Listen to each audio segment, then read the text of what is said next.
नमस्कार दोस्तों, बहुत बहुत स्वागत है आप सभी का एक बार फिर से। मैं हूं संदीप पाल। आप देखना शुरू कर चुके हैं डेली नाउ 1 बिहार की सियासत में इन दिनों महागठबंधन और ओवैसी की पार्टी की चर्चा जोरों पर है और ओवैसी की तरफ से महागठबंधन में शामिल होने की कवायद भी जारी है।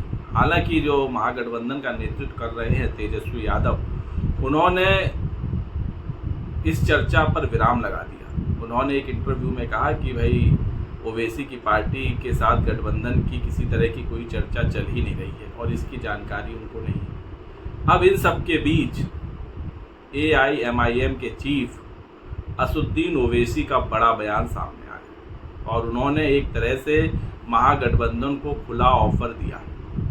तो सबसे पहले आपको बताते हैं कि असदुद्दीन ओवैसी ने क्या कहा और उनके इस बयान को भी डिकोड करेंगे कि वो क्या चाहते हैं और उनका मकसद क्या है और क्या उनके इस ऑफर पर महागठबंधन राजी होगा, ये भी देखने वाली बात होगी।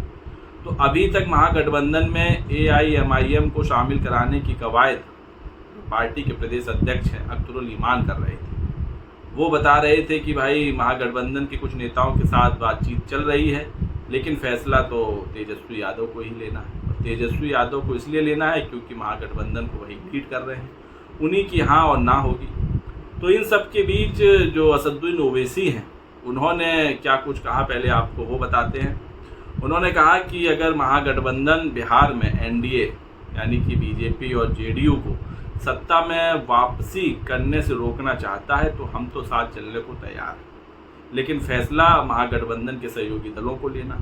अगर वो तैयार नहीं होते हैं, एक बात और ख़ास बात कही ओवैसी ने, वो ये उन्होंने कहा कि अगर महागठबंधन उनको साथ लेकर चलने को तैयार नहीं होता है तो उनकी पार्टी सीमांचल से बाहर भी चुनाव लड़ेगी। यानी कि सीमांचल की जो 24 सीटें हैं उसके अलावा बिहार के अन्य इलाकों में और जो अन्य विधानसभा सीटें हैं वहाँ भी उनकी पार्टी चुनाव लड़ेगी। ओवैसी ने कहा कि हमारे प्रदेश अध्यक्ष अख्तरुल ईमान ने महागठबंधन के कुछ नेताओं से बात की। उन्होंने स्पष्ट रूप से कहा कि हम नहीं चाहते कि बिहार में भाजपा या NDA की सत्ता में वापसी हो। अब ये उन राजनीतिक दलों पर निर्भर है जो NDA को बिहार में सत्ता में वापसी से रोकना चाहते हैं। ओवैसी ने कहा कि 5 साल पहले मैंने भी व्यक्तिगत तरीके से इसी तरह की कोशिश की थी, लेकिन उसका कोई नतीजा निकला नहीं था। तो इस बार हमारे प्रदेश अध्यक्ष कोशिश कर रहे हैं, लेकिन ये अब पूरी तरह महागठबंधन के सहयोगी दलों पर निर्भर है कि वो हमारी पार्टी को शामिल करना चाहते हैं या नहीं चाहते। इसके अलावा असदुद्दीन ओवैसी ने इशारों में एक अपना मकसद भी बता दिया और एक तरह से कह सकते हैं कि थोड़ी सी अपनी चुनावी रणनीति का खुलासा भी कर दिया। उन्होंने कहा कि अगर महागठबंधन यानी कि इंडिया अलायंस उनके साथ गठबंधन को तैयार नहीं होता है तो वो सीमांचल और उसके बाहर भी चुनाव लड़ेंगे और बिहार में हर जगह चुनाव लड़ेंगे। आने वाले समय का इंतज़ार करें और जो सीटों की बिल्कुल एक्यूरेट संख्या है वो अभी उसकी घोषणा करना थोड़ा जल्दबाजी होगा, वक्त आने पर उसका भी खुलासा कर दिया जाएगा। और हालांकि जो बहादुरगंज की सीट है और ढाका की सीट है, वहाँ से ओवैसी ने अपने 2 प्रत्याशियों का ऐलान भी कर दिया है। तो कुल मिलाकर ओवैसी ने ये बता दिया है कि अगर महागठबंधन उनको साथ लेकर चलता है तो उसी का फ़ायदा होगा, और अगर महागठबंधन उनको साथ लेकर नहीं चलता है तो फिर ओवैसी अपने हिसाब से बिहार का चुनाव लड़ेंगे। और इससे पहले ओवैसी कह भी चुके हैं, जब किशनगंज की रैली में आए थे तो उन्होंने कहा था कि उनकी पार्टी 50 से ज़्यादा सीटों पर चुनाव लड़ेगी। तो सीमांचल में तो 24 सीटें हैं, इसके अलावा जो 25 और सीटें हैं वो कहाँ की होंगी? वो शाहबाद की भी हो सकती हैं, वो मुजफ्फरपुर की भी हो सकती हैं, पटना की भी हो सकती हैं, या फिर जो सीमांचल से लगा हुआ और इलाका है, फिर चाहे वो औरंगाबाद का इलाका हो, बेगूसराय हो, और भी जो क्षेत्र है वहाँ से भी ओवैसी की पार्टी चुनाव लड़ सकती है। तो फिर ओवैसी की पार्टी खुलकर खेलेगी। और अगर ओवैसी की पार्टी 50 सीटों पर चुनाव लड़ती है तो किसका नुकसान होगा, ये भी देखने वाली बात होगी। क्योंकि महागठबंधन के सामने जो सबसे बड़ी मुश्किल है, जो मुझको लगता है ओवैसी की पार्टी को शामिल करने को लेकर, वो है उनके सहयोगी दल, जिसमें लेफ्ट पार्टी है, कांग्रेस है और मुकेश सहनी की पार्टी। ओवैसी अगर महागठबंधन में शामिल होंगी तो जाहिर सी बात है कि अपनी शर्तों पर होगी, उनकी भी कुछ डिमांड होगी, वो भी 10 से 12 सीटें तो मांगेंगे ही। तो अगर 10 से 12 सीटें वो मांगेंगे तो जाहिर सी बात है सीटों में कटौती होगी। किसकी सीटें कटेंगी? लेफ्ट की कटेंगी, कांग्रेस की कटेगी, मुकेश सहनी की कटेगी। या अगर आरजेडी फैसला लेती है ओवैसी को अपने साथ लेकर चलने का, तो क्या आरजेडी अपने कोटे से सीटें देगी? ये भी देखने वाली बात है। और सबसे बड़ा जो रोड़ा है वो है सीटों की डिमांड, क्योंकि ओवैसी अगर महागठबंधन में आते हैं तो ये तो तय है कि 10 से 15 सीटें तो हर हाल में मांगेंगे, क्योंकि पिछली बार के चुनाव में ओवैसी की पार्टी 20 सीटों पर लड़ी थी। तो ऐसा तो है नहीं कि इस चुनाव में वो 2 या 3 सीटों पर लड़ेगी।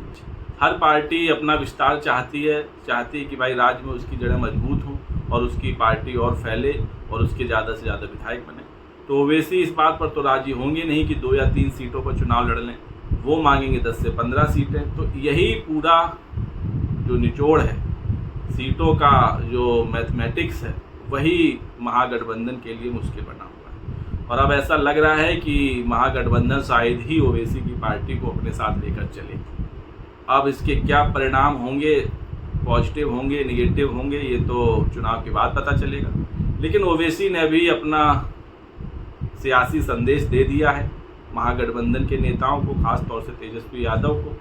एक तरह से ऑफर भी दे दिया है और एक तरह से अपने इरादे भी जाहिर कर दिए कि भाई अगर आप चाहते हो कि बिहार में एनडीए की वापसी ना हो, बीजेपी और जेडीयू की वापसी ना हो, तो हम आपके साथ चलने को तैयार हैं, लेकिन अपनी शर्तों पर। और अगर आप हमको साथ लेकर नहीं चलेंगे तो फिर हम खुला खेल खेलेंगे और 50 से ज़्यादा सीटों पर लड़ेंगे।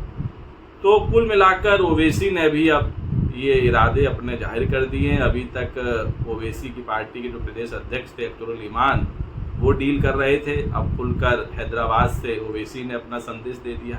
अब इस संदेश का असर कितना पड़ता है, क्या महागठबंधन का मन बदलता है, क्या महागठबंधन अपनी रणनीति में कुछ बदलाव करता है, ये देखने वाली बात है। लेकिन ओवैसी के इस बयान को लेकर आप कितना सहमत हैं? क्या वाकई अगर ओवैसी महागठबंधन के साथ नहीं जाते हैं तो क्या महागठबंधन को चुनाव में झटका लगने वाला है? और क्या ओवैसी का अभी बिहार में उतना रसूख, क्या कहें, दबदबा नहीं है कि वो बहुत बड़ा इफेक्ट डाल पाएँ बिहार के चुनाव में? 4-5 सीटें जीत सकते हैं वो अलग बात है, लेकिन 15 से 20 सीटें जीत पाएँ, अभी उस लेवल की पार्टी बिहार में क्या नहीं बन पाई है ओवैसी की पार्टी? ये देखने वाली बात है। फिलहाल इस पूरे वीडियो पर आपकी क्या राय है, कमेंट्स करके बताएं। और वीडियो पसंद आया हो तो चैनल को लाइक, शेयर और सब्सक्राइब करना ना भूलें। तब तक के लिए